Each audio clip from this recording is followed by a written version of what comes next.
Saya mulai dari kisah Nabi Adam, saya pelan-pelan.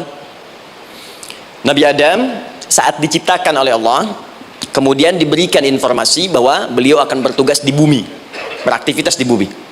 Disampaikan di Quran surah kedua ayat 30, paling kiri sebelah atas, wa idz qala rabbuka lil malaikati inni ja'ilun fil ardi khalifah. Kata Allah, dan pelajari, ingat ketika kami menyampaikan pada para malaikat, kami akan menugaskan satu makhluk, manusia, namanya Adam, di bumi tugasnya, untuk menjalani hidup di bumi.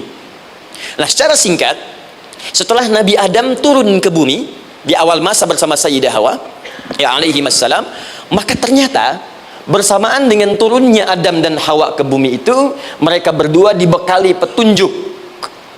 Yang dengan petunjuk itu, ini yang dahsyat. Allah jamin semua aktivitas hidupnya, dari mulai yang sederhana sampai yang kompleks, pasti jika diikuti petunjuk ini, dia akan senang menjalaninya dan akan tenang mendapatkan hasilnya.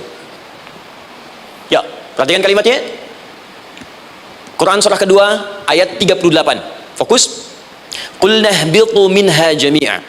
Kata Allah, sekarang tiba saatnya Adam, Hawa, turun kalian ke bumi. Kalau setan kita tinggalkan aja ya. Ini kita bahas Adam dulu. Turun kalian semua ke bumi. Fa imma ya'tiyannakum minni huda. Maka nanti sejak kalian tiba di bumi itu, aku akan turunkan satu petunjuk disebut dengan hudan namanya. Hudan. Fokus. Faman tabi'a hudaya, maka jika Anda dan keturunanmu mengikuti semua detil di petunjuk ini, fala khaufun 'alaihim wala hum yahzanun, maka aku pastikan engkau dan seluruh keturunanmu akan menjalani hidup di muka bumi dengan tenang dan senang. Fala khauf, khauf itu gelisah, takut. Lawan dari takut apa? Tenang. Lawan dari gelisah, tenang. Kata Allah, jika Anda mengikuti tuntunan hidup yang ini, maka saya jamin semua hidupmu tenang.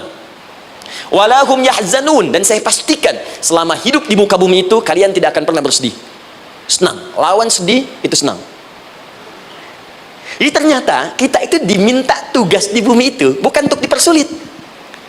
Jadi kalau ada yang hidup sampai saat ini sedih deh, di rumah tangga sedih, di kantor nggak tenang, pasti di antara poinnya bukan nggak mampu senang, tapi boleh jadi yang hidup ini tidak membaca petunjuk kehidupannya.